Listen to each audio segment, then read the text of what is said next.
So welcome back to the vlog Chummi. So next process malai kofta preparing ಅಲ್ಲಿ ಮೇಥಿ ಮಟರ್ ಕೋಫ್ತಾ ಪ್ರಿಪೇರಿಂಗಲ್ಲಿ half spoon garam masala half spoon salt ಟೇಸ್ಟ್ಗೆ according to your own tastiness. So next ರುಬ್ಬಿರೋ ಮಿಶ್ರಣ ಮತ್ತು ಮೆಂತ್ಯ ಸೊಪ್ಪು ಮತ್ತು ಬೆಣ್ಣೆಯಲ್ಲಿ ಫ್ರೆಶ್ ಕ್ರೀಮ್ ಒಗ್ಗರಣೆ ಕಣ್ವಾ ಮಾಡ್ಕೊಂಡಾದ್ಮೇಲೆ ಬನ್ನಿ. ಇದೇ ಫೈನಲ್ ಟಚ್ ಲಾಸ್ಟ್ ಕೊಡೋದು. ಸ್ಟೆಪ್ ಬಂದು ಯಾಕಂದ್ರೆ ಟೇಸ್ಟ್ ಇದರಿಂದಾನೇ ಟೇಸ್ಟ್ ಎನ್ಹಾನ್ಸ್ ಆಗೋದು. ಇದು ಮಲೈ ಮಟರ್ ಯಾವುದಪ್ಪ ಗ್ರೇವಿ. ಓಕೆ, ಫ್ರೆಶ್ ಕ್ರೀಮ್ನ ನಾನು ಯೂಸ್ ಮಾಡ್ತಾ ಇದ್ದೀನಿ. ಸೊ ನಾನಿಲ್ಲಿ ತೊಗೊಂಡಿರೋದು ಫ್ರೆಶ್ ಕ್ರೀಮು. ಸೊ ಅದು ಮೆಲ್ಟ್ ಆಗಿಬಿಟ್ಟಿತ್ತು. ಸೊ ಶೇಕ್ ಮಾಡಿಲ್ಲ, ನಾನು ಫ್ರೆಶ್ ಹ್ಯಾಂಡ್ ಕ್ರೀಮ್ ಸಹಾಯ ಮಾಡಿ ಹಾಕಿದ್ರೆ ಯೂಸ್ ಮಾಡ್ತಾ ಇದ್ದೀನಿ.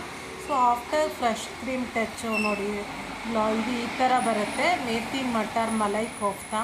ಸೊ ನಿಮ್ಮನೇಲೂ ಮಾಡ್ಕೊಳ್ಳಿ ಮತ್ತು ಎಂಜಾಯ್ ಮಾಡ್ಕೊಳ್ಳಿ. ರೆಸಿಪಿ ಇಷ್ಟ ಆಯಿತು ಅಂದರೆ ಸೊ ವಾಚ್ ಮಾಡಿ, ಕಮೆಂಟ್ ಮಾಡಿ, ಶೇರ್ ಮಾಡಿ. ಸೊ ನೋಡಿ, ನಾನು Sunday special methi matar malai kofta. Thank you.